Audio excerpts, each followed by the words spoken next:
Hello കൂട്ടുകാരെ, എല്ലാവർക്കും ginger garlic കിച്ചൻ്റെ പുതിയ വീഡിയോയിലേക്ക് സ്വാഗതം. അപ്പോൾ ഇന്നൊരു അടിപൊളി ഡിഷുമായിട്ടാണ് വന്നിട്ടുള്ളത്. എല്ലാവരും സുഖമായിട്ടിരിക്കുന്നു എന്ന് വിചാരിക്കുന്നു. അപ്പോൾ നിങ്ങൾ വീഡിയോ സ്കിപ്പ് ചെയ്യാണ്ട് തന്നെ കണ്ടു നോക്കുക. നമ്മുടെ നോൻപ് തുറക്കുന്ന സമയത്ത് കഴിക്കാൻ പറ്റിയൊരു കിടിലൻ ഡിഷാണ് കേട്ടോ. അപ്പോൾ നിങ്ങൾ വീഡിയോ സ്കിപ്പ് ചെയ്യാണ്ട് കണ്ടിട്ട് വീഡിയോ ഇഷ്ടമായാൽ ലൈക്ക് ചെയ്യാനും ഷെയർ ചെയ്യാനും കമൻറ്റ് ചെയ്യാനും ഒന്നും മടി കാണിക്കരുത്. അപ്പോൾ അതിന് വേണ്ടിയിട്ട് ഞാൻ കുറച്ച് ക്യാബേജും, അതായത് ക്യാബേജ് കൂടുതലും അതിനേക്കാളും കുറച്ച് അളവ് കുറവിൽ വേണം ക്യാരറ്റ് എടുക്കാൻ. പിന്നെ ഒരു 5 പച്ചമുളക് എടുത്തിട്ടുണ്ട്. പിന്നെ ബീഫ് ഞാൻ വേവിച്ച്, അതായത് ഉപ്പും മഞ്ഞളും കുരുമുളകും ഒക്കെ കൂടി ഇട്ടിട്ട് വേവിച്ചിട്ട് എടുത്തിട്ട് ക്രഷ് ചെയ്തതാണ്. പിന്നെ ഞാനിവിടെ മൊസല്ല ചീസ് എടുത്തിട്ടുണ്ട് കേട്ടോ. അത് നിങ്ങൾക്ക് ഓപ്ഷനിലാണ്, വേണമെങ്കിൽ മാത്രം എടുത്താൽ മതി, താല്പര്യമുള്ളവർ മാത്രം എടുത്താൽ മതി. ഇനിയിപ്പോൾ നമുക്ക് ഇതിനെ ഒന്ന് വഴറ്റി എടുക്കേണ്ടതായിട്ടുണ്ട്. അപ്പോൾ ഞാനൊരു പാൻ ചൂടാകാനായിട്ട് വെച്ചിട്ടുണ്ട്. അതിൻ്റെ അകത്തേക്ക് ബട്ടർ ഇട്ട് കൊടുക്കാം. ഇനി ആ ബട്ടർ ഒന്ന് മെൽറ്റായി വരണം. അപ്പോൾ നമ്മുടെ കുട്ടികൾക്ക് സ്കൂളിൽ നിന്ന് വരുമ്പോഴത്തേക്ക് കൊടുക്കാനായിട്ട് നല്ലൊരു സ്നാക്ക് ഐറ്റമാണ് കേട്ടോ. ഇതൊന്ന് മെൽറ്റായിക്കോട്ടെ.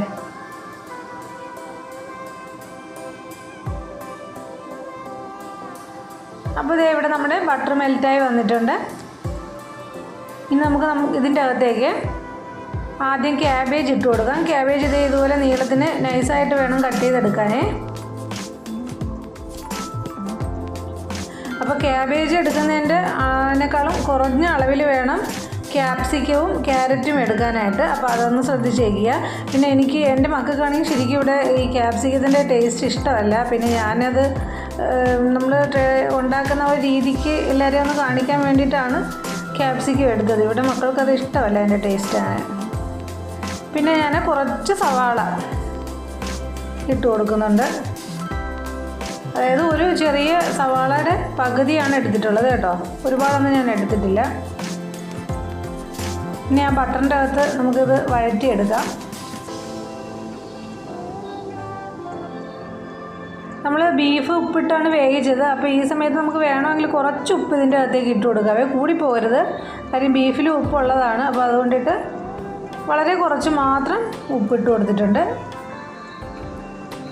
പിന്നെ നമുക്ക് നല്ലതുപോലെ തന്നെ അങ്ങോട്ട് മിക്സാക്കി എടുക്കാവേ. പച്ചക്കറിയല്ലേ, പെട്ടെന്ന് തന്നെ വെന്ത് കിട്ടിക്കോളും. ഇനി നമുക്ക് ഇതിൻ്റെ അകത്തേക്ക് നമ്മൾ എടുത്തു വെച്ചിട്ടുള്ള പച്ചമുളക് 5 എണ്ണമാണ് എടുത്തിട്ടുള്ളത്. നിങ്ങൾക്ക് അതിൻ്റെ അളവ് കൂട്ടുകയോ കുറയ്ക്കുകയൊക്കെ ചെയ്യാം. പിന്നെ ക്യാരറ്റും ക്യാപ്സിക്കവും ഇട്ട് കൊടുക്കാം.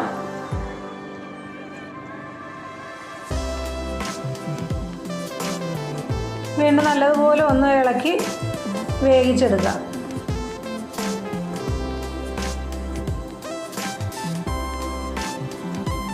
അപ്പോൾ ബട്ടറിൽ ചെയ്യുന്നത് കൊണ്ടിട്ട് തന്നെ നല്ല സൂപ്പർ ടേസ്റ്റിയാണ് കേട്ടോ ഇത്.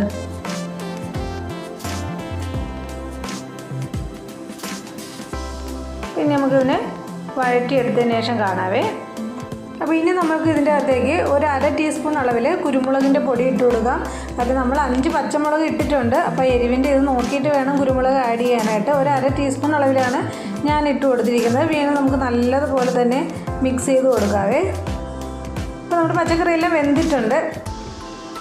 പെട്ടെന്ന് വേവുമല്ലോ, നമ്മൾ നൈസായിട്ടല്ലേ കട്ട് ചെയ്തിരിക്കുന്നത്. അപ്പോൾ അതുകൊണ്ട് തന്നെ പെട്ടെന്ന് തന്നെ വെന്ത് കിട്ടും. ഇനി നമുക്ക് ഇതിൻ്റെ അകത്തേക്ക് നമ്മൾ വേവിച്ചിട്ട് ക്രഷ് ചെയ്ത് വെച്ചിരിക്കുന്ന ബീഫ് ഇട്ട് കൊടുക്കാവേ. നിങ്ങൾക്ക് ഇതിന് പകരം ചിക്കൻ വേണമെങ്കിൽ യൂസ് ചെയ്യാവുന്നതാണ്. ചിക്കൻ നമ്മൾ ഉപ്പും മഞ്ഞൾപ്പൊടിയും കുരുമുളകും കൂടി ഇട്ടതിന് ശേഷം ഫ്രൈ ആക്കിയതിന് ശേഷം ഒന്ന് നമുക്ക് അത് കൈ കൊണ്ട് പൊടിച്ചെടുക്കുകയോ അല്ലെങ്കിൽ മിക്സിയിലിട്ടൊന്ന് അടിച്ചെടുക്കുകയോ ചെയ്തിട്ട് അത് വേണമെങ്കിലും ഇട്ട് കൊടുക്കാവുന്നതാണ്. അപ്പോൾ ഞാൻ ചിക്കൻ അങ്ങനെ കഴിക്കാത്തത് കൊണ്ടിട്ടാണ് ബീഫ് ഇട്ടത് കേട്ടോ. ബീഫായാലും നല്ല ടേസ്റ്റ് തന്നെയാണ്. അപ്പോൾ ബീഫ് ഞാൻ വേവിച്ചതിന് ശേഷമാണ്, ഫ്രൈ ആക്കിയിട്ടല്ല, വേവിച്ച് കഴിഞ്ഞതിന് ശേഷമാണ് ക്രഷ് ചെയ്തെടുത്തിട്ടുള്ളത്. അപ്പോൾ വീണ്ടും നല്ലതുപോലെ ഇങ്ങനോട്ട് നമ്മുടെ ബീഫിൻ്റെ അകത്തേക്ക് ഈ പച്ചക്കറി എല്ലാം മിക്സ് ആകത്തക്ക രീതിയിൽ കുറച്ച് സമയം ഇതിനെ ഒന്ന് വഴറ്റിയെടുക്കാം. ഇനി ഇതിൻ്റെ അകത്ത് നമ്മൾ വേറെ ഒന്നും ചേർക്കേണ്ട കാര്യമില്ല കേട്ടോ. മുളക് പൊടിയോ അങ്ങനത്തെ ഒന്നും ഇതിൽ ചേർക്കുകയില്ല. ഇപ്പോൾ ഇത്രയും മതി. നമുക്ക് സ്റ്റവ് ഓഫ് ചെയ്ത് കൊടുക്കാവേ. അപ്പോൾ നമ്മുടെ ബീഫിൻ്റെ മിക്സ് എല്ലാം റെഡി ആയിട്ടുണ്ട്. ഇപ്പോൾ ഞാൻ ഉണ്ടാക്കാൻ പോകുന്ന ഐറ്റം മനസ്സിലായി കാണുമെന്ന് വിചാരിക്കുന്നു. സ്പ്രിംഗ് റോളാണ് കേട്ടോ. അപ്പോൾ അതിന് വേണ്ടിയിട്ട് ഞാൻ കടയിൽ നിന്ന് ഷീറ്റ് ഇങ്ങനെ മേടിച്ചിട്ടുണ്ടായി. പിന്നെ കുറച്ച് മൈദ മാവിൽ വെള്ളവും കൂടെ ഒഴിച്ചതിന് ശേഷം കുറച്ച് ഉപ്പും കൂടെ ഇട്ടിട്ട് കലക്കി എടുത്തിട്ടുള്ളതാണ്. ഈ ഒരു പാകത്തിന് വേണം എടുക്കാനായിട്ട്. ഇനി നമുക്ക് ആ ഷീറ്റ് ഓരോന്നായിട്ട് എടുക്കാം. അപ്പോൾ സ്പ്രിംഗ് റോളിൻ്റെ ഷീറ്റ് അല്ലാതെ തന്നെ വീട്ടിൽ നമുക്ക് ഉണ്ടാക്കിയെടുക്കാം. കുറച്ച് മൈദയും വെള്ളവും കൂടെ കലക്കിയതിന് ശേഷം നല്ല നൈസായിട്ട് നമ്മുടെ ദോശക്കല്ലില്ലേ അതിൻ്റെ അകത്തേക്ക് ഒഴിച്ചു കൊടുത്തതിന് ശേഷം പെട്ടെന്ന് തന്നെ അങ്ങോട്ട് തിരിച്ച് മറിച്ച് എടുത്തു കഴിഞ്ഞാൽ നല്ലതുപോലെ ഷീറ്റ് വീട്ടിലുണ്ടാക്കിയെടുക്കാം. നമുക്ക് കുറച്ചുകൂടി എളുപ്പത്തിന് ചെയ്യാൻ വേണ്ടിയിട്ടാണ് ഇപ്പോൾ ഞാനിത് എടുത്തിട്ടുള്ളത്. ഇനി ആ ഷീറ്റ് എടുത്തതിന് ശേഷം നമ്മുടെ മസാലക്കൂട്ട് ഇതിൻ്റെ അകത്തേക്ക് വെച്ച് കൊടുക്കാവുന്നതാണ്.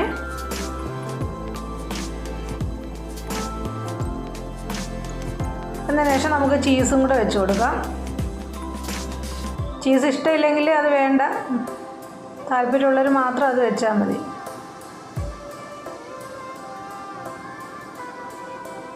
പിന്നെ അതേ ഇങ്ങനെ ഒന്ന് ഫോൾഡ് ചെയ്യുക. അത് കഴിഞ്ഞതിന് ശേഷം സൈഡിൽ നിന്നും കൂടെ രണ്ട് സൈഡിൽ നിന്നും കൂടെ നമ്മളിങ്ങനെ മടക്കി കൊടുക്കാം.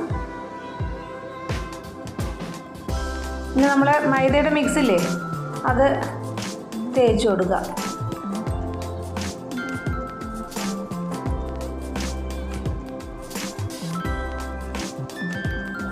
ഇങ്ങനെ അങ്ങോട്ട് എല്ലായിടും ഒന്ന് തേച്ച് കൊടുത്തതിന് ശേഷം റോളാക്കി എടുക്കുക.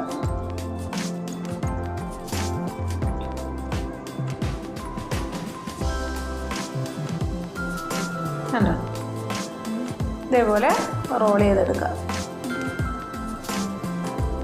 അപ്പോൾ ഞാൻ ഒരെണ്ണം കൂടി ചെയ്ത് കാണിക്കാവേ.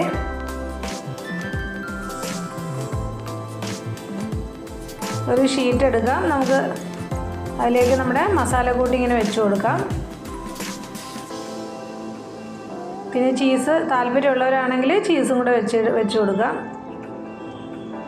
എന്നതിന് ശേഷം ഇവിടെ നിന്ന് ഇങ്ങനെ താഴത്തു നിന്ന് ഇങ്ങനെ മേലോട്ട് മടക്കുക. സൈഡിൽ നിന്ന് രണ്ടും കൂടെ ഇങ്ങനെ ഒന്ന് മടക്കി കൊടുക്കുക. എന്നതിന് ശേഷം നമ്മുടെ മൈദയുടെ മിക്സ് നമുക്ക് എല്ലായിടത്തും ഒന്ന് തേച്ച് കൊടുക്കാം. ആ ഫ്രണ്ട് പോർഷനിൽ ഇങ്ങനെ അങ്ങ് തേച്ചിട്ട് അങ്ങോട്ട് റോൾ ചെയ്തെടുത്താൽ മതി. കണ്ടോ, പിന്നെ ഞാൻ ബാക്കി എല്ലാം കൂടെ ഇതുപോലെ റോളാക്കി എടുക്കുന്നുണ്ട്. പിന്നെ റോളാക്കി എടുത്ത് വെച്ചിട്ടുണ്ട്. ഇനിയിപ്പോൾ ഞാൻ ഫ്രൈ ചെയ്യാൻ വേണ്ടിയിട്ട് കുറച്ച് ഓയിൽ ഒഴിച്ച് കൊടുത്തിട്ടുണ്ട്. അപ്പോൾ അതൊന്ന് ചൂടായി വരട്ടെ. ചൂടായി വന്നിട്ടുണ്ട്. അപ്പോൾ നമുക്ക് ഓരോന്നായിട്ട് ഇട്ട് കൊടുക്കാം. ഞാനിപ്പോൾ ഫ്ലെയിം കൂട്ടിയാണ് വെച്ചിരിക്കുന്നത്. കാര്യം നമുക്കിനി ഇതിപ്പോൾ അകത്ത് വേകാനൊന്നും ഒന്നുമില്ലല്ലോ. നമ്മുടെ ക്യാപ്സിക്കം, ക്യാബേജ്, പച്ചമുളക് എല്ലാം നമ്മൾ വേവിച്ചെടുത്തതാണ്. അപ്പോൾ അതുകൊണ്ടിട്ട് തന്നെ ഫ്ലെയിം കൂട്ടി വെച്ചാൽ മതി. അപ്പോൾ പെട്ടെന്ന് തന്നെ അങ്ങോട്ട് ഫ്രൈ ആക്കി എടുക്കാൻ പറ്റും. നമുക്കതിൻ്റെ പുറം മാത്രം ഒന്ന് കളറ് മാറി കിട്ടിയാൽ മതിയല്ലോ.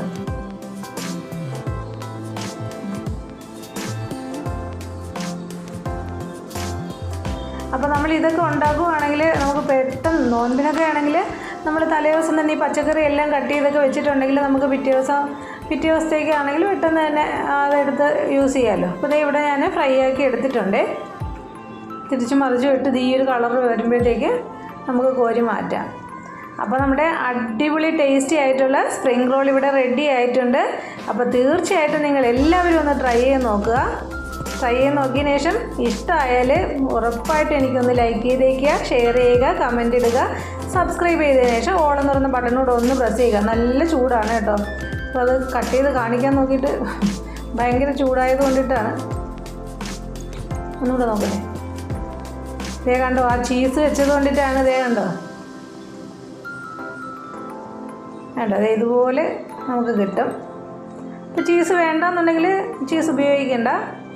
ഇനി നമ്മുടെ സോസിൻ്റെ കൂടെ അങ്ങോട്ട് മുക്കിയതിന് ശേഷം കഴിച്ച് നോക്കുക. അടിപൊളി ടേസ്റ്റാണ്. അപ്പോൾ ഒരു പ്രാവശ്യമെങ്കിലും എല്ലാവരും ഒന്ന് ട്രൈ ചെയ്ത് നോക്കുക. അപ്പോൾ എല്ലാവർക്കും വീഡിയോ ഇഷ്ടമായെന്ന് വിചാരിക്കുന്നു. വീഡിയോ ഇഷ്ടമായാൽ ഒന്ന് ലൈക്ക് ചെയ്തേക്കുക, ഷെയർ ചെയ്യുക, കമൻറ്റ് ഇട്ടതിന് ശേഷം സബ്സ്ക്രൈബും കൂടെ ചെയ്തേക്കുക. അപ്പോൾ നമ്മുടെ കുഞ്ഞു വീഡിയോ ഇത്രയേ ഉള്ളൂ. Okay, thank you. ഇതാ